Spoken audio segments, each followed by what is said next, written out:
warahmatullahi wabarakatuh. Selamat datang kembali di acara Ospek, obrolan seputar pengetahuan kebudayaan. Ospek kali ini bertepatan dengan perayaan Hari Teater Dunia. Maka dari itu, kegiatan kali ini diselenggarakan oleh Dewan Kebudayaan Cimahi bekerja sama bersama Mas Teci, yaitu Subkomite Teater dan juga Padalangan. Sebelum memulai ke acara, kita saksikan terlebih dahulu hiburan monolog dari Mang Hermana. Kepadanya saya persilakan. Saya mohon kita nyanyi bersama ya. Nyanyi bersama atau bermusik bersama. Bermusik bersama. Musiknya begini suaranya. Ring duding pak dung ding dugem. Ring duding pak dung ding dugem. Ring duding pak dung ding dugem. Yo coba. Ring duding pak dung ding dugem. Ring duding pak dung ding dugem. Ring duding pak dung ding dugem. Ring duding pak dung ding dugem. Ring duding pak dung ding dugem. Ring duding pak dung ding dugem. Ring duding pak dung ding dugem. Ayo semua terus. Ring duding pak dung ding dugem. Ring duding pak dung ding dugem. Ring duding pak dung ding dugem.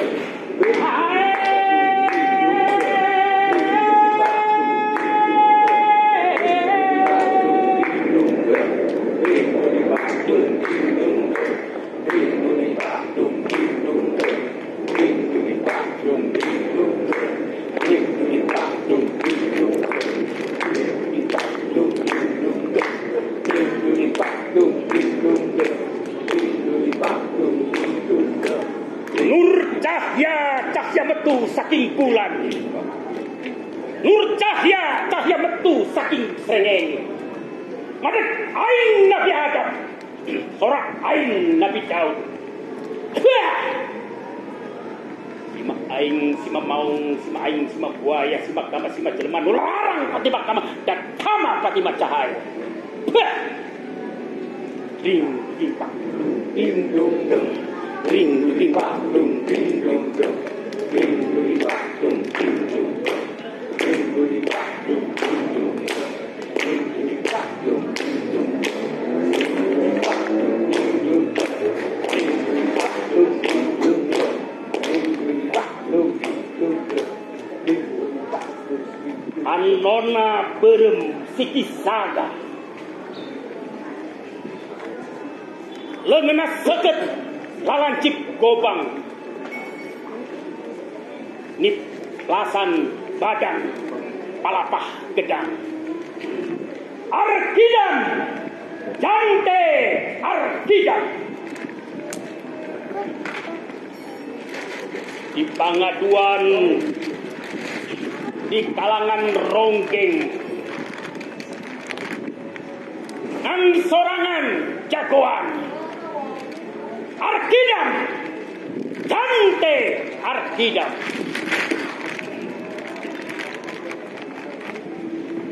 Di peting angkep kumendung jante raja alam peteng. Matek aji panarawangan. Manjing sasorot ing sinar. Garuti besi milai kuramon. Di peting ada linting wangi. Linting pak, linting pak,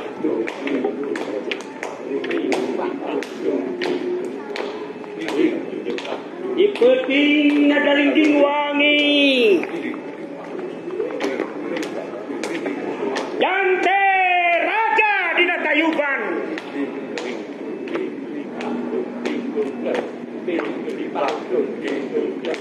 Ngak-ngak seri hibigan ronggeng. Mantri polisi Alirkan. Alungkan dadu. Alungkan kartu. Wadana. Ulah nunutan dirinya. Urang ngipin jeung kaulah. Jante Arkida.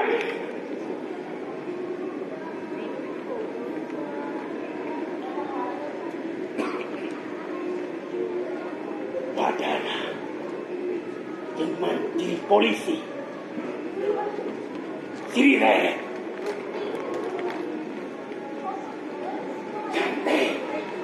Jante Arkida.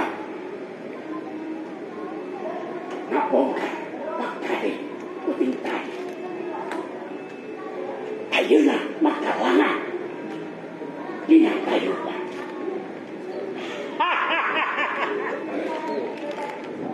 Nya. Kaulah Jante Arkida. Sing saha nu wani maju. Rek ditegas. Lengan kuling. Lancip pedang.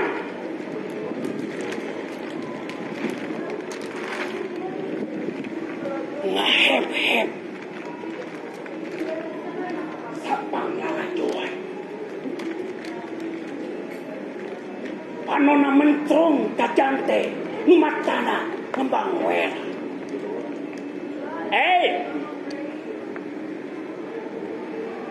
Bonaon mencong kakau. Ayo orang ibi. Waktunya repeti. Ring ding bak dung ding dung dung. Ring ding bak dung ding dung dung. Ring ding bak dung ding dung dung. Ring ding bak dung ding dung dung. Ring ding bak dung ding dung dung. Ring ding bak dung ding dung dung. Rame deui pangaduan. Rame deui kalangan.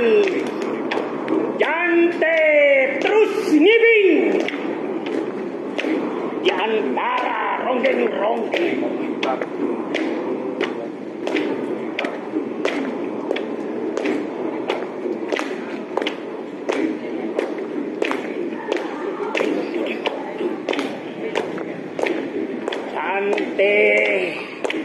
Jante ngibing. Paling nyelekuk. Soki. Arak kasapan liku.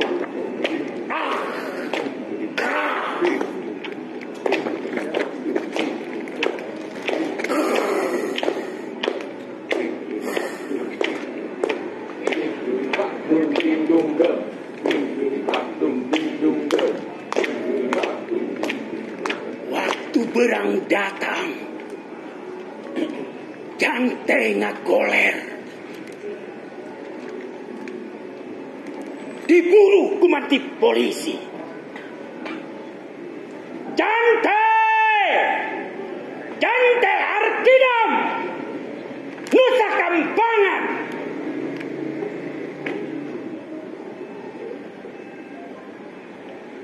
Ngagisit hayang sidik. Jante mencong mantri polisi. Di mantri. Tindakan Andika lelewa bikang. Ngabokong jelma nu berpikiran.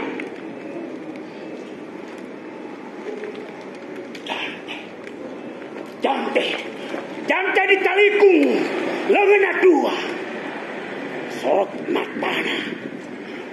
Sakit. Sorot matana. Ngentap senengan.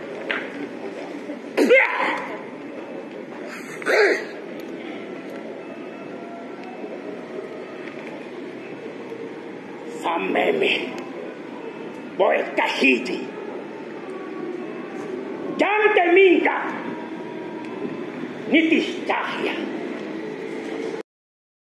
Keluar di penjara. Sameme puting kahiji.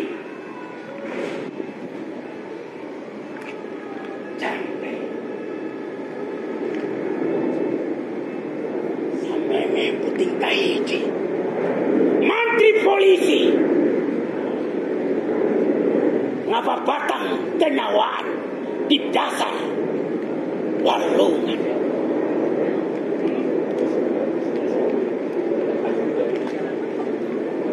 Sahadaku lu bakal nuntut bela. Datang ke kaula nalika nari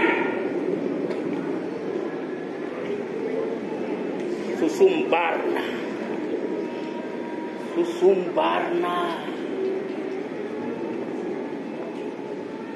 awalana mangtung dina jauh jante ngapedeka disasak gantung. Saya seorang acan anu datang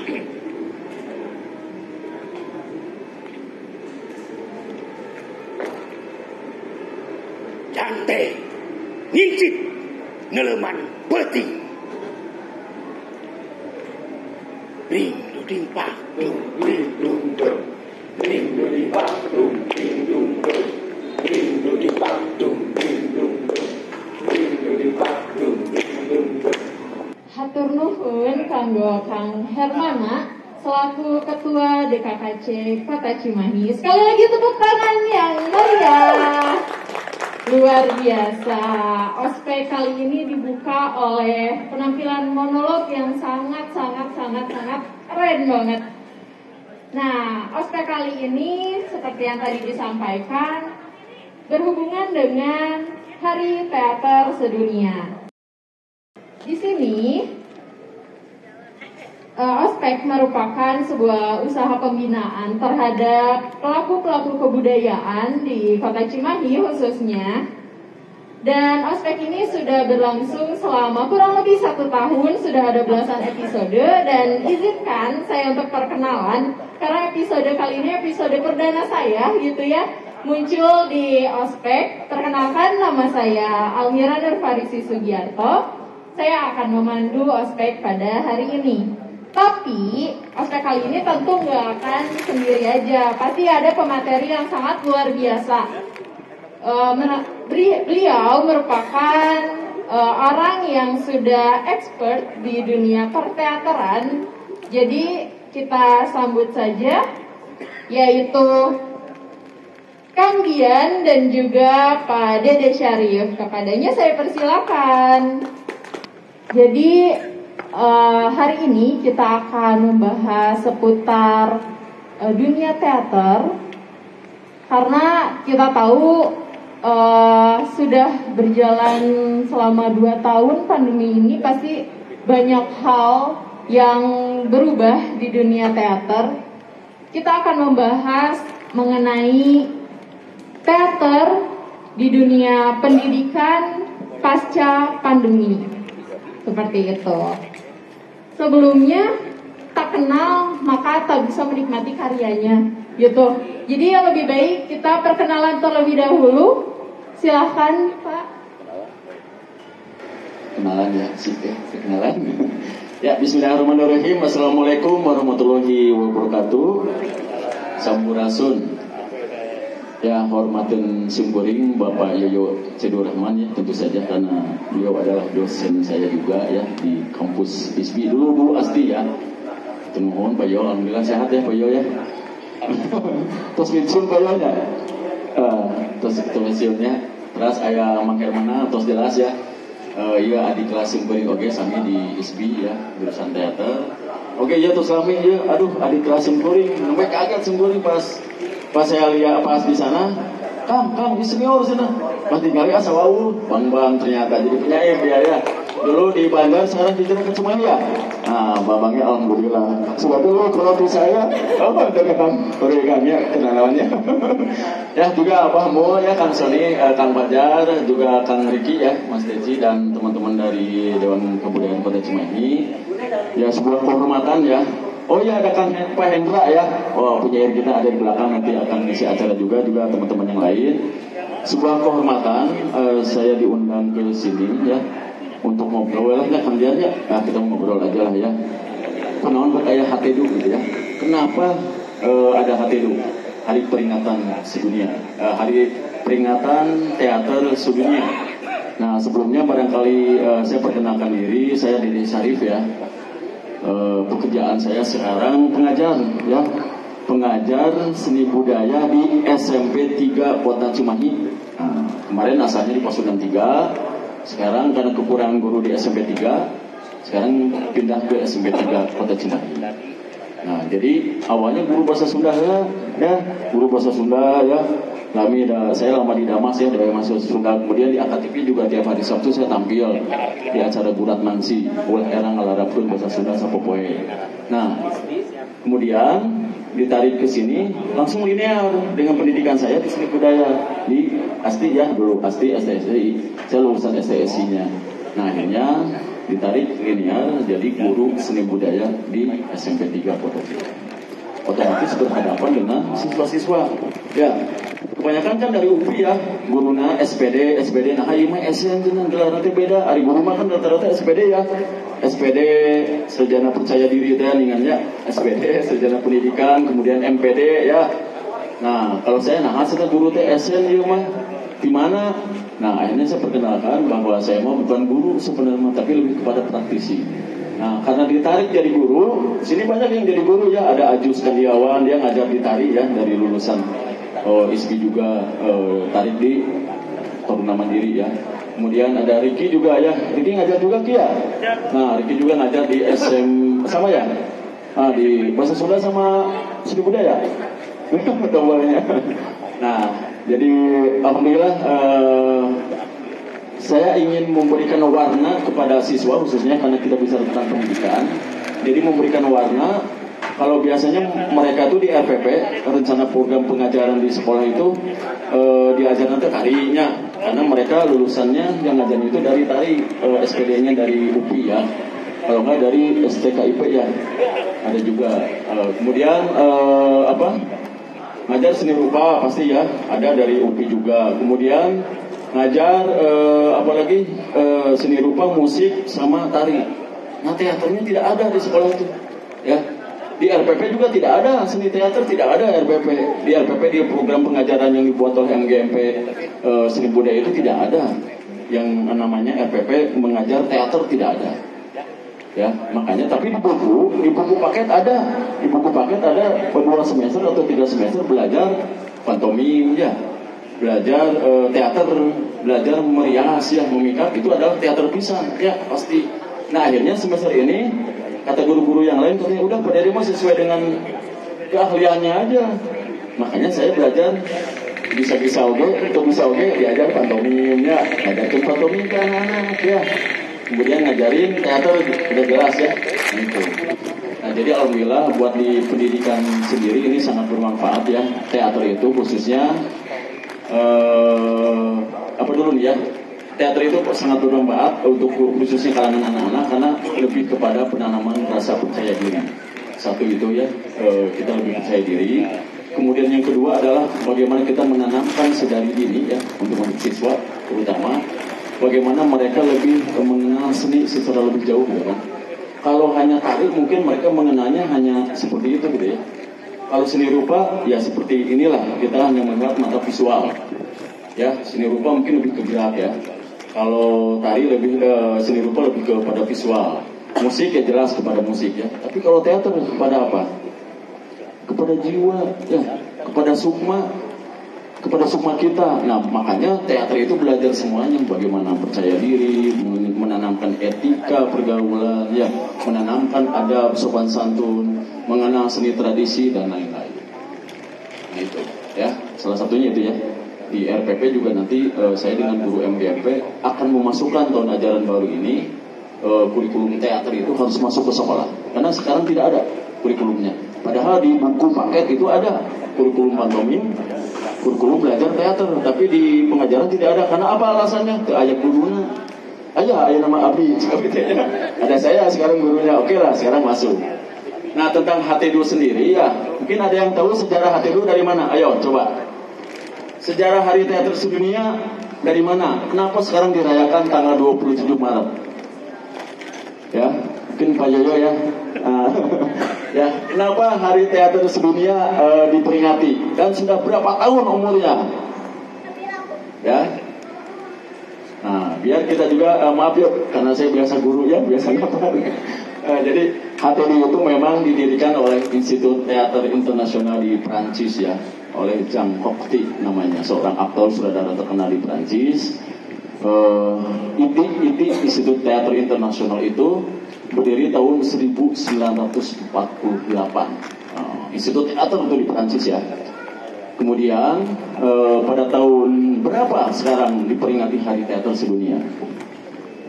Yaitu berdirinya, idenya itu awalnya tahun 1961. Jauh banget kan? Ya. Kemudian diproklamirkannya oleh Jean Cocteau itu adalah tahun 1962.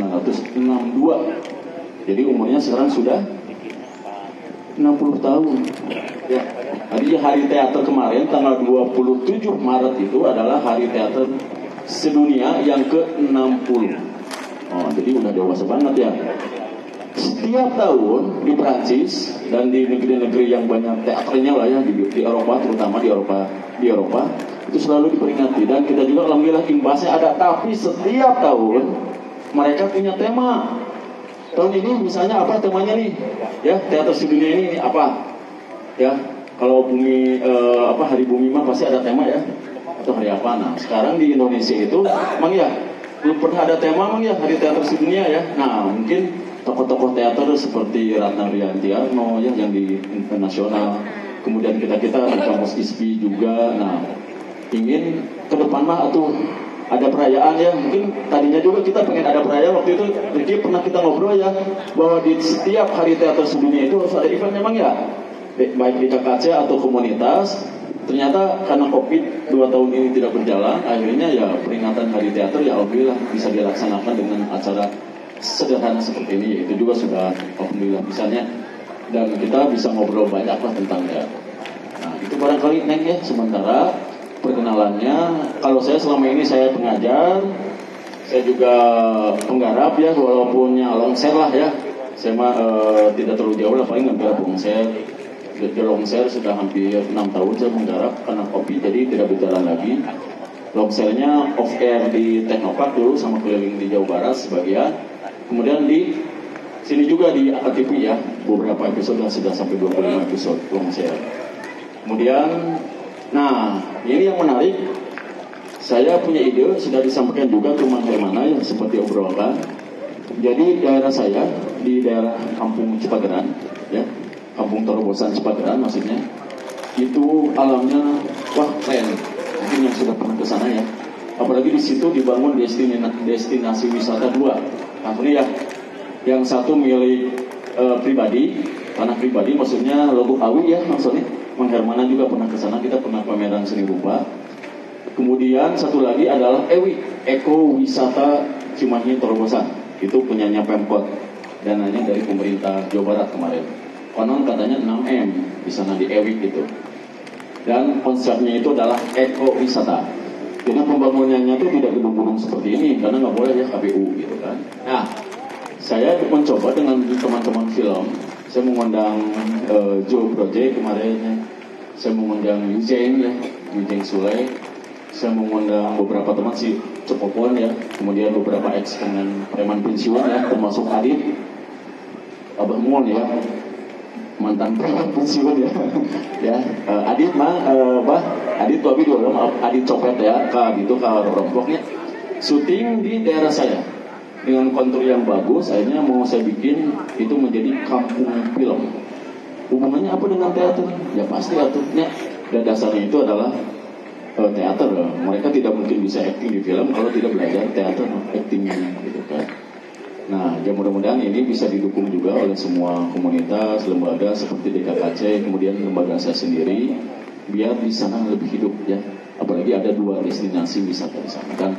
Kita sudah mulai baik yang kecil-kecilan, film-film YouTube dah ya, kayak gitu, maupun film yang agak besar lah, kayak kemarin judulnya itu adalah Duda Reuni ya judulnya. Lain hati apa main Duda Kumpul ya, gitu.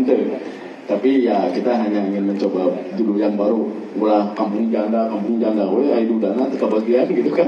Akhirnya saya bikin kampung duda gitu kan, duda reuni judulnya. Dan hebat sekarang lagi proses ya, episode pertama baru berjalan, baru dami ya, mudah-mudahan ke depan ya kita ada keterlibatan semuanya ya bidang itu. Sementara segitu nih ya. Kayak nyambung dia lah, hatur nuhun. Hatur nuhun Pak. Jadi Syarif pendidik, praktisi juga, pengalamannya sudah sangat panjang, sungguh luar biasa sekali.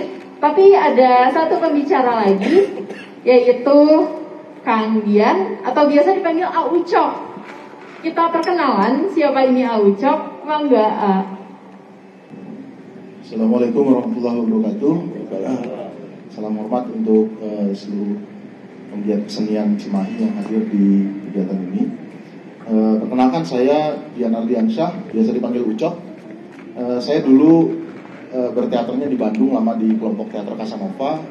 Sekarang saya domisili di Cimahi. Saya bikin kelompok independen juga di kota Cimahi, namanya Kampring. Insya Allah akan jalan beriringan dengan kegiatan-kegiatan teater yang ada di Cimahi. Terima kasih, segitu saja dulu untuk ininya, nanti ngobrol aja. Masih banyak yang mau kita obrolkan, tapi ada satu penampilan yaitu dari Pak Hendra, yaitu pembacaan puisi. Saya persilakan. Assalamualaikum warahmatullahi wabarakatuh. Saya Hendra Gunawan alias Ki Sastro membawakan puisi berjudul Derana dan Harapan.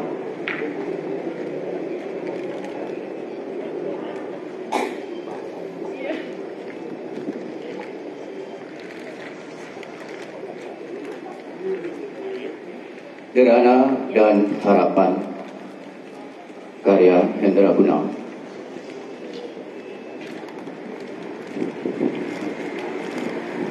Duhai kekasih, di beranda ini kita biasa berbincang jelang petang. Setelah penat seharian dalam pergulatan, lebih merapatlah kita dalam dekapan di ujung senja. Ketika titik-titik air menggumpal di awan,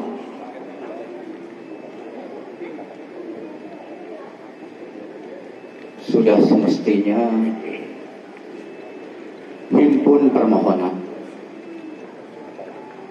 agar kemarau tak menghimpit hujan, agar hujan tak luruh dalam kemarahan, agar jiwa tak terenggut kekufuran.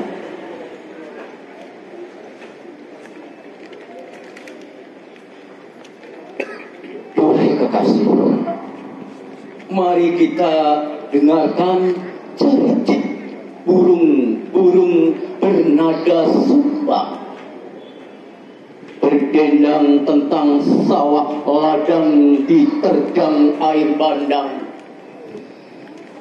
bercerita tentang jiwa-jiwa malang meradang, mewarta tentang antrean panjang menggantang harapan.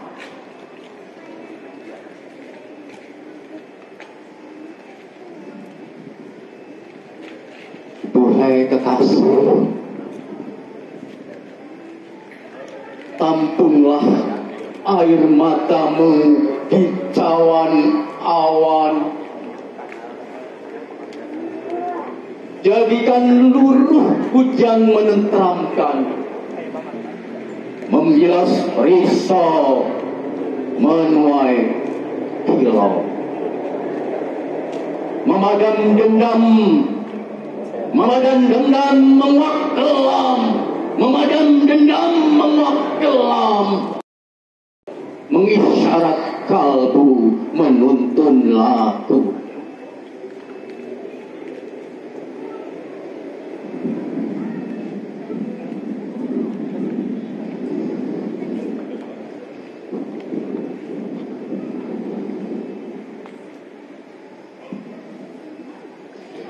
Duhai kekasih,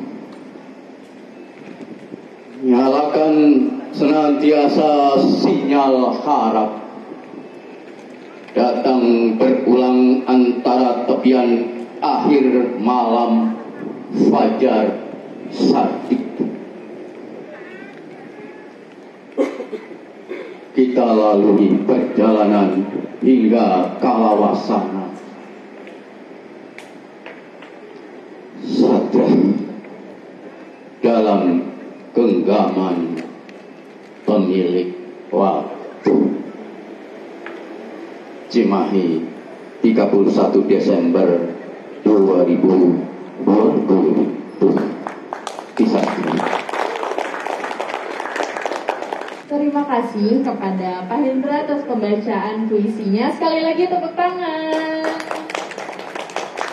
Saya undang kembali kepada pembicara kita. Oke, pertama ingin nanya ke Aucok nih. Menurut Aucok, gimana sih perkembangan teater? Mungkin kan sudah lama berkecimpung di dunia teater. Bagaimana perkembangannya dari awal mengikuti teater sampai saat ini? Yang dilihat seperti apa? Mangga. Terima kasih. Saya ingin memberikan gambaran saja bahwa pasca COVID, pra-COVID, pra-COVID itu saya melihat memang juga aktivitas berteater itu sedikit menurun. Saya ukurannya adalah pertunjukan ya.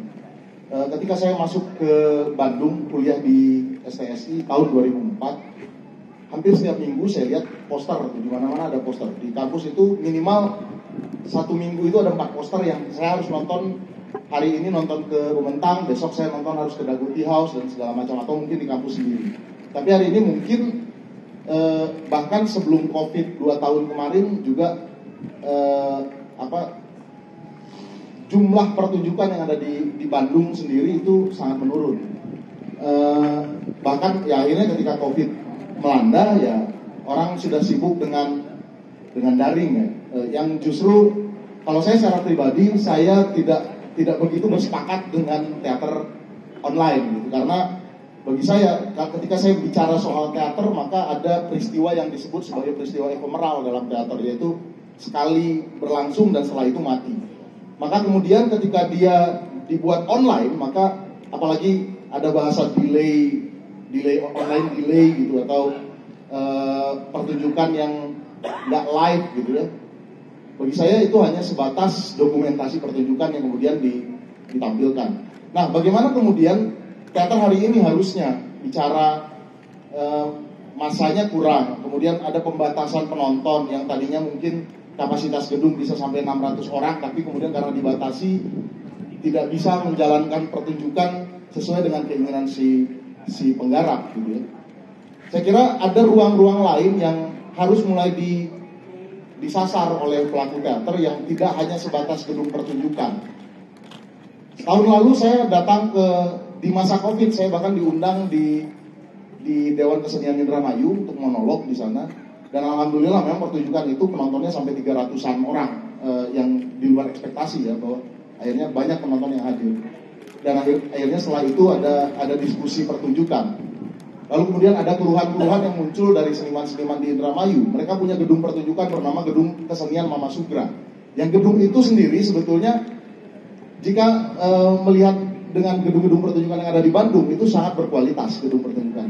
Tapi keluhan mereka adalah mereka tidak bisa mengakses gedung pertunjukan. Maka kemudian bagi saya ada hal yang harus mulai dipikirkan ulang oleh para seniman, daripada terus mengeluh tentang gedung pertunjukan yang nggak ada, atau gimana kita akan memanggungkan pertunjukan ini karena nggak ada gedung.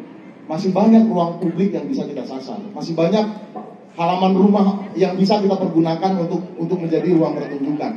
Nah ini yang kemudian saya tawarkan ke mereka, karena saya belajar ada teori shifting point ya, dari Peter Brook. salah satunya juga ada teorinya Augusto Boal gitu yang bicara soal space. Dia tidak bicara stage sebagai panggung, tapi bicara space.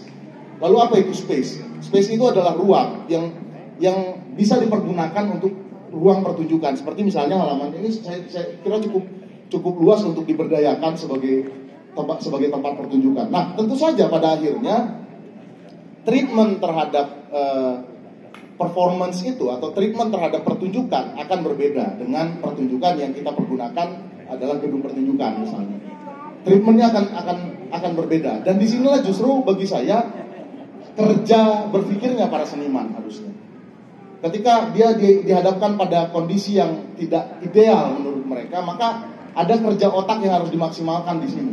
Ada kerja berpikir yang harus dimaksimalkan.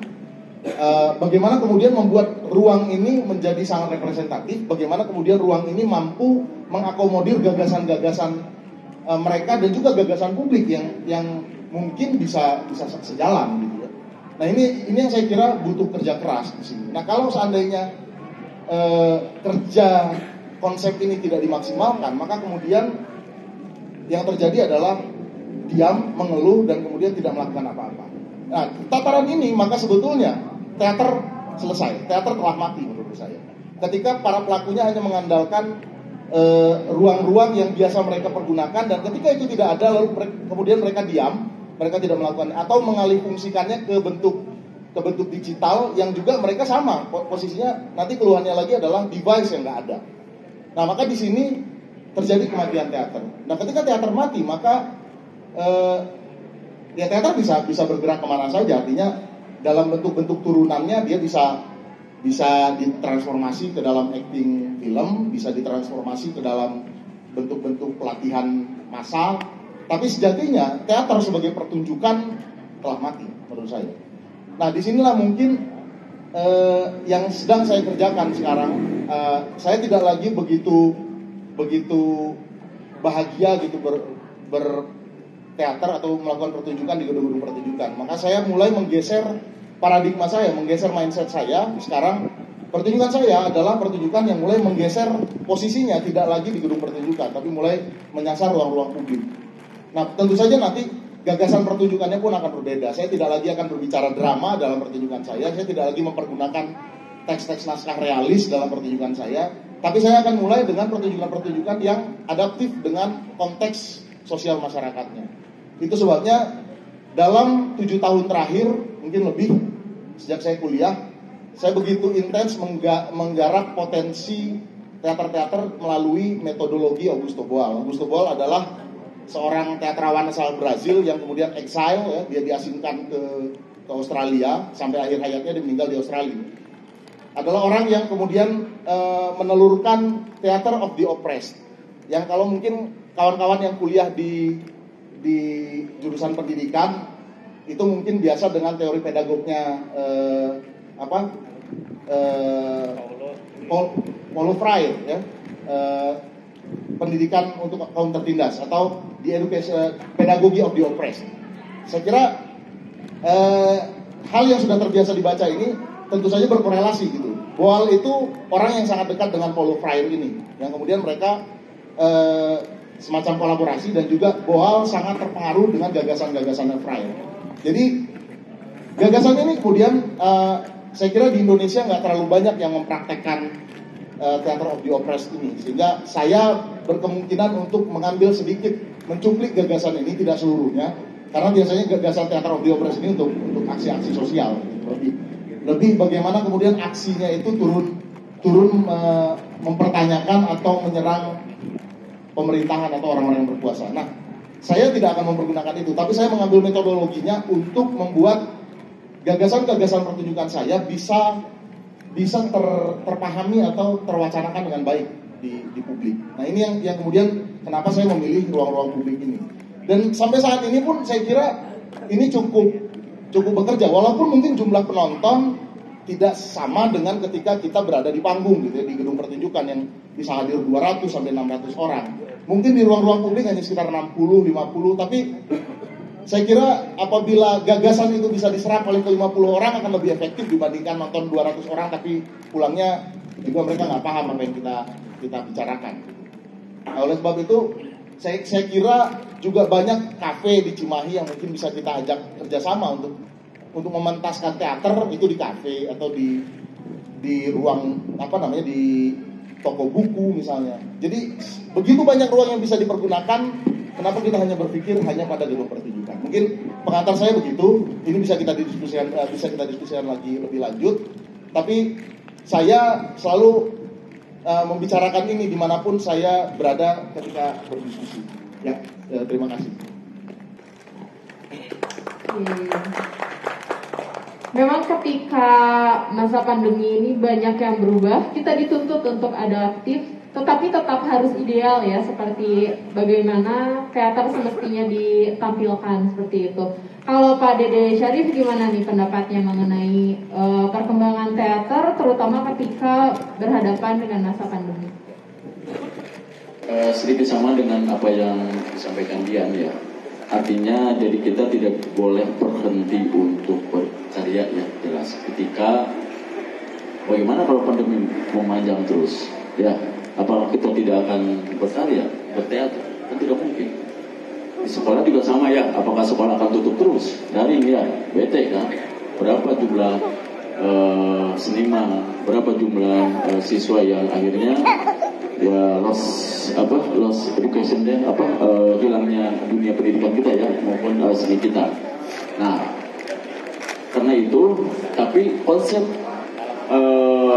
sekali berarti setelah itu mati mau ditunjukkan ya, bahwa banyak ruang-ruang publik yang bisa kita gunakan di saat pandemi itu, misalnya terus-terusan. Sekarang akan ada lagi katanya cucunya Omikron, nah orang pengen katanya penting banget jalan gitu kan. Karena saya lihat ini berasa berakhir ya kalau kita bicara politiknya. Ini nggak boleh, ternyata di sini boleh, di sini boleh, ternyata di sini boleh. Mesti jelas lah ya. Penting mah enak angus lah. Berkarya bubarke, ada tentunya, nggak usah jalan terus gitu kan. Menurut saya gitu kan. Di sekolah pun sama ya, walaupun aturannya ketat, cuek gitu kan, ada yang nggak pakai ini, udah mulai luntur itu aturannya. Nah, saya pun sangat tidak setuju dengan gaya-gaya virtual ya, seperti itu ya. Tapi itu adalah sebuah alternatif ya. Jangan sampai bahwa teater kita ini memang tadi yang disampaikan dia mati gitu kan. Banyak ruang-ruang yang bisa kita manfaatkan. Dulu pernah ada ide ya, kalau nggak salah, kita bersama-sama ngobrol bahwa ruangan ini lingkungan ini ya, apalagi di sini ada AKTV ya, ada ruang AKTV, ada broadcast, ada macam-macam. Ini kita minta izin ke tetangga, tiap seminggu sekali tampilkan ya untuk teater. Mau longserna, mau musiknya ya, mau apanya, pernah diobrolkan juga. Ya tapi mungkin insya Allah lah ya, karena itu setelah itu baru pandemi, terjadi pandemi, akhirnya kita juga ide kita tidak muncul lagi. Nah mungkin ke depan, kalau latihan mah di sini oke ya, kemarin juga latihan kita latihan longser, latihan teater, jalan Dorewi jalan di sini, saya juga bisnis sinema jalan di sini, dan lain jalan di sini. Tapi mungkin ke depannya tidak hanya untuk latihan, tapi pergunakanlah ruang ini untuk kita bisa berekspresi, jadikan ruang-ruang publik yang tidak standar ya, bukan standar artinya namanya yang seperti ditunjukkan pada sebenarnya gitu kan, tapi buatlah tunjukkan yang memang benar-benar cuma teater itu kan benar-benar baik tradisi maupun modern.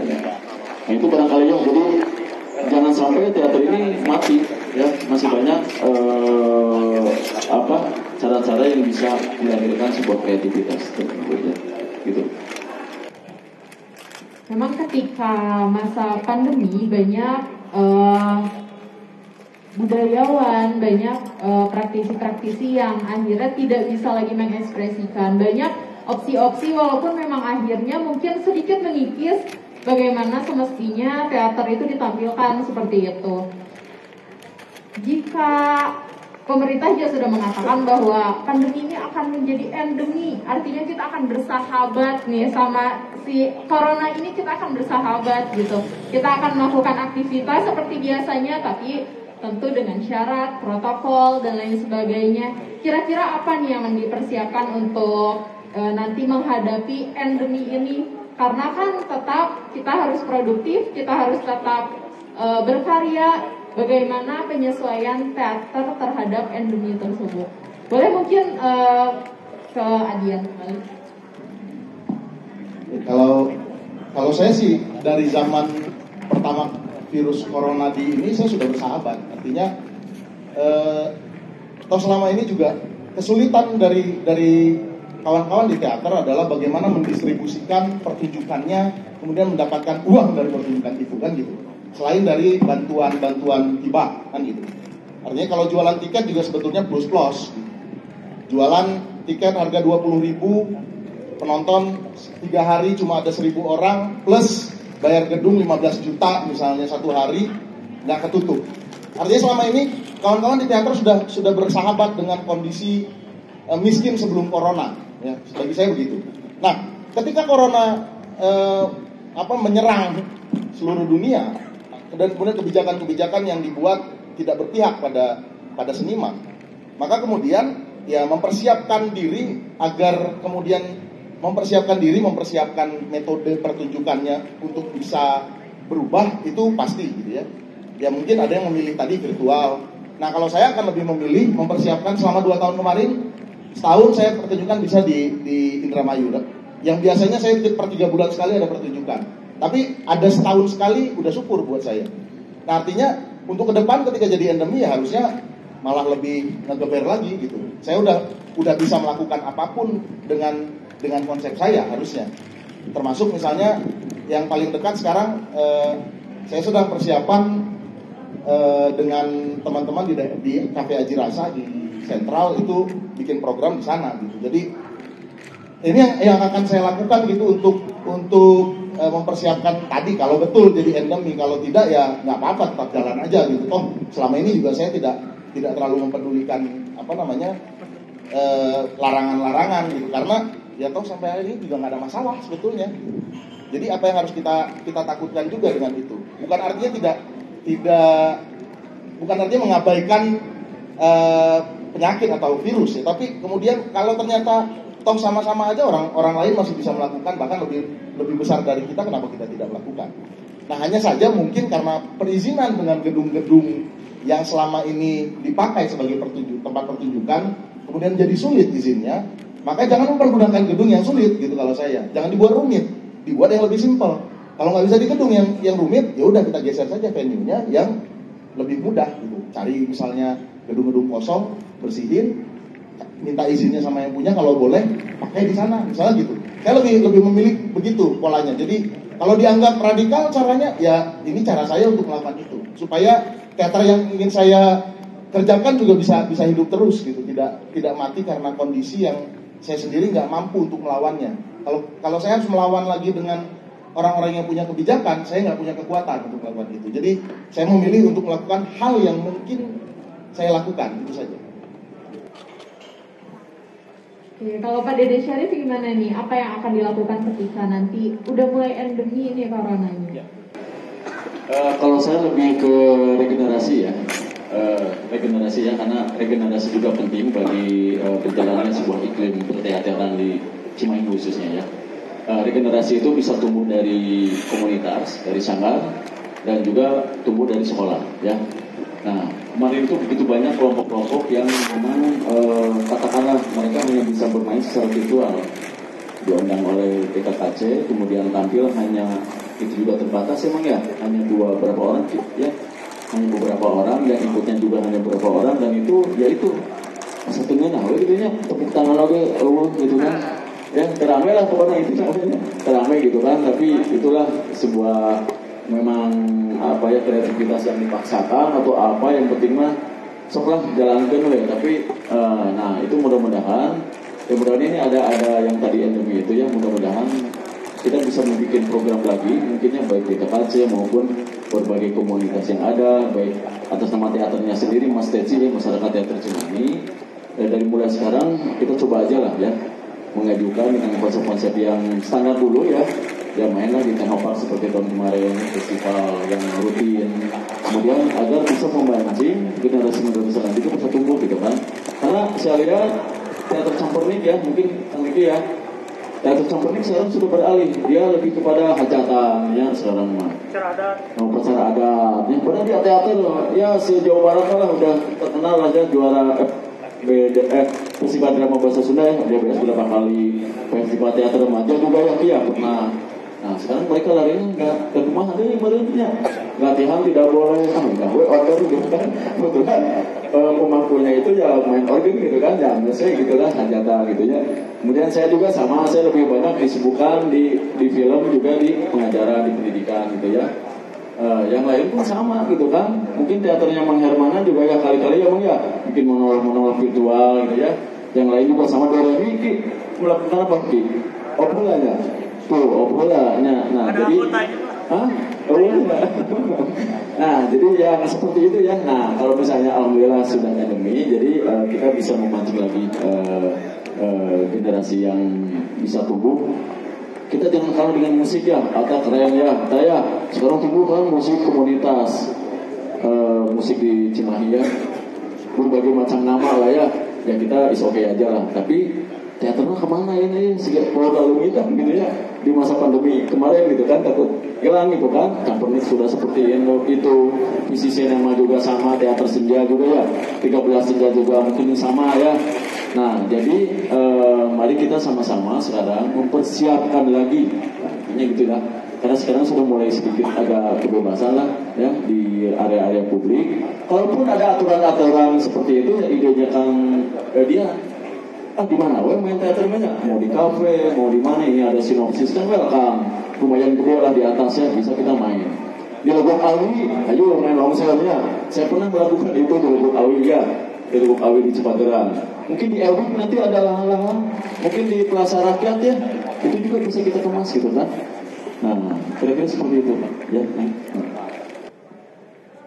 Memang berbagai macam cara ya. Cuman memang tadi ketika tidak ada regenerasi nih di garis bawahi, karena Cimahi itu memang terdapat bonus demografi gitu. Jadi angkatan produktif milenial yang sering kita sebut gitu ya. Milenial itu termasuk besar di Cimahi. Mungkin juga Pak Dede Syarif sebagai pendidik mungkin angkatan sekolah gitu sedang dipersiapkan ke sana. Nah, gimana nih caranya? Mungkin tadi Adian juga membangun komunitas ya. Bagaimana menarik gitu antusias para praktisi baru gitu, angkatan produktif tadi milenial ataupun membangun di sekolah gitu. Boleh mungkin? Intinya mari kita sama-sama menciptakan rasa senang ya, rasa bahagia kepada calon-calon generasi di Cimahi khususnya ya. Nah dengan rasa senang otomatis akan timbul rasa dengan rasa gembira, dengan rasa senang otomatis akan ada minat gitu ya mereka untuk ikut. Nah cara-cara seperti itu ya kita coba ke siswa-siswa baru ya terutama ya. Walaupun mereka masih kaku karena mereka baru lagi duduk ya, baru lagi bisa bersama dengan teman-temannya ya. Mereka nggak saling kenal juga. Ternyata sekarang ini mereka setelah PTM 50%, kemudian 100%, mereka nggak saling kenal ya. Itu salah itu karena baru pertama kali lagi mereka duduk ya, yang angkatan kelas 7 lah terutama ya. Kelas 8 juga sama, mereka tidak pernah ketemu, baru sekarang ini ketemu di sekolah. Nah, virus itu saya tumbuhkan ya, bagaimana mereka tahu tentang teater. Biasa mereka tari paling juga ya, paling juga karawitan ya, kalau di sekolah itu seni rupa yang umum lah. Kalau teater memang jarang. Nah, bagaimana saya mencoba memancing mereka agar menyukai teater dengan gaya ya, walaupun saya kolonial, makanya tetapi harus mencoba juga jadi milenial ya, jadi kahayang manehna naon gitu kan, aku orang dibudake gitu kan. Namun diwola dipaksakan yang teater wah seperti ini mungkin ada hese ya.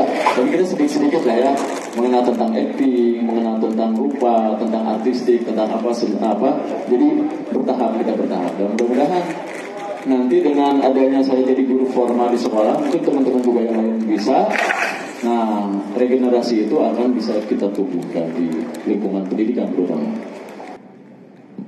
Saya melihat ada basic yang nggak sama ya untuk memaknai kurikulum teater di sekolah-sekolah itu ya, karena kan nanti ada pelatih di sekolah-sekolah itu punya pelatih. Nah di setiap pelatih ini juga nggak punya pemahaman yang mungkin bisa jomplang gitu. Ada yang pemahamannya bagus, ada yang low banget.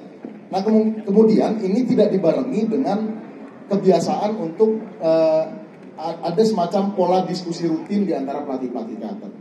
Malah polanya bersaing kalau saya lihat. Ini yang menyebabkan kemudian banyak tempat itu teater nggak jalan di kelas, di kalangan anak-anak sekolah, karena pelatihnya nggak punya sistem metodologi pelatihan yang kena buat anak-anak. Sementara ada di sekolah lain yang pelatihnya bagus, dia nggak bisa nge-share itu karena ditutup aksesnya, dianggap sebagai saingan. Nah, pola bersaing di lomba-lomba inilah yang kemudian menyebabkan, menurut saya, menyebabkan komunikasi antar pelatih teater itu nggak jalan, pola diskusinya nggak jalan. Malah kalau saya lihat justru yang punya geliat bagus itu ada di daerah-daerah. Kenapa kemudian kita pakai parameternya gini? Tahun 2005 ya. 2005 pertama kali FTR diadakan di STSI. Itu juaranya siapa? Teater Kabut, Cimahi. Teater Kabut adalah juara pertama kali diadakan, itu juara pertamanya Teater Kabut. Lalu kemudian sempat Teater 13 Senja jadi juara tahun 2014-an gitu ya kalau nggak salah. 2014 itu Teater 13 Senja. Tapi setelah itu tidak ada lagi kelompok Teater Cimahi yang lolos, teater sekolah yang lolos untuk audisinya saja di FTR. Kebanyakan itu Tasik, Garut, Cianjur, Bogor. Nah, pertanyaannya ada apa dengan Cimahi sebagai kota? Kita tertinggal jauh oleh kabupaten sebetulnya. Kabupaten sudah bisa meregenerasi aktor-aktor teater di tataran sekolah. Nah, ini berarti ada di pola kurikulum menurut saya.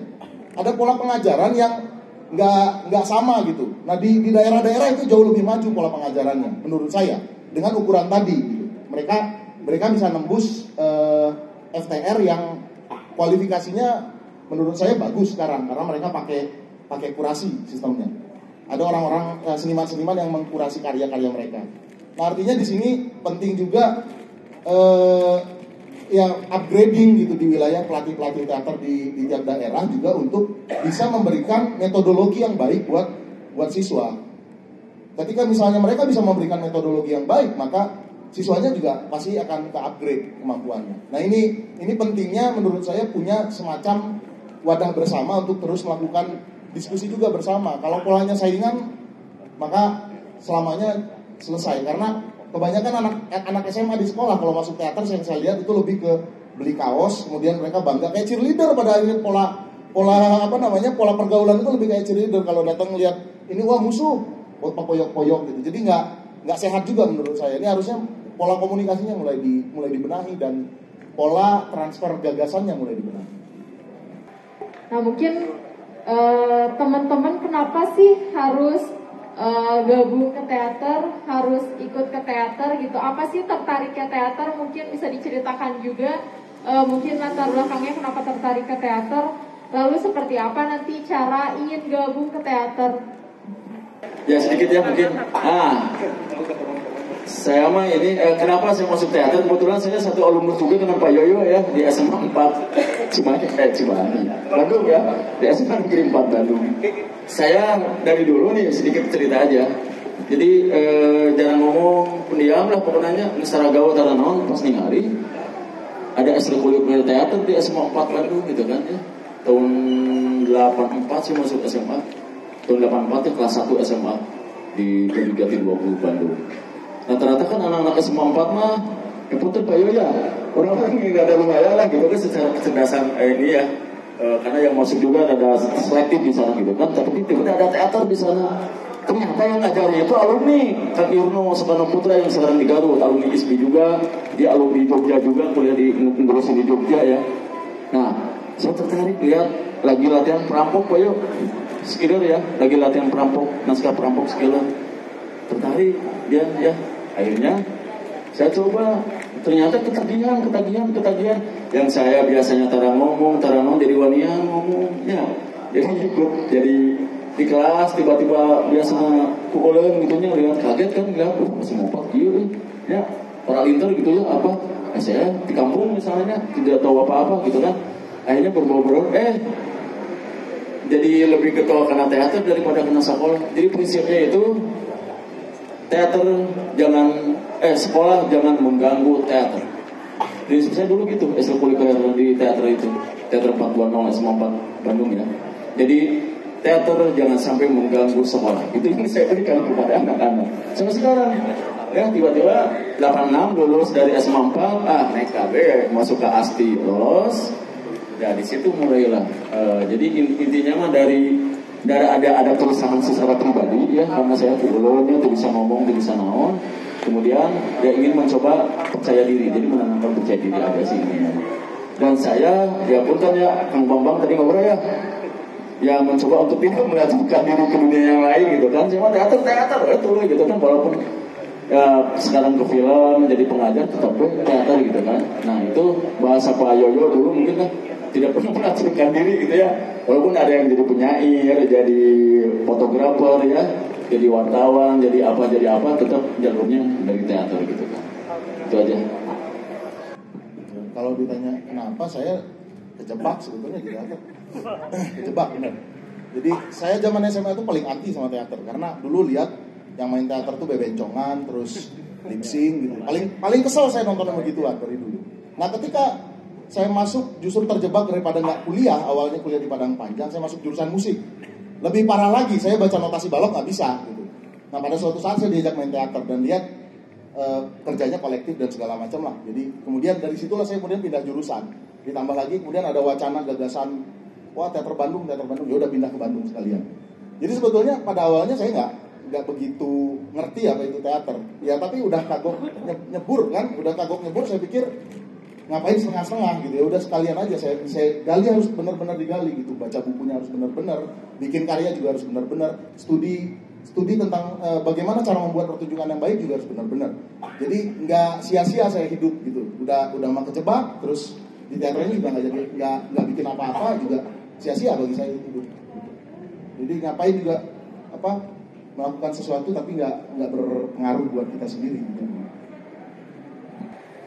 Mungkin sedikit cerita juga ya, saya juga teater dari sekolah gitu. Jadi saya juga ikut eskul gitu, ikut-ikutan teman-teman pada keluar, saya tetap bertahan di teater karena tadi saya juga sama orang yang kuulin, tapi akhirnya bisa menjadi pede gitu berkat teater, dan akhirnya bertahan sampai sekarang karena bagi saya akhirnya teater itu candu gitu. Jadi saya bertahan sampai sekarang gitu.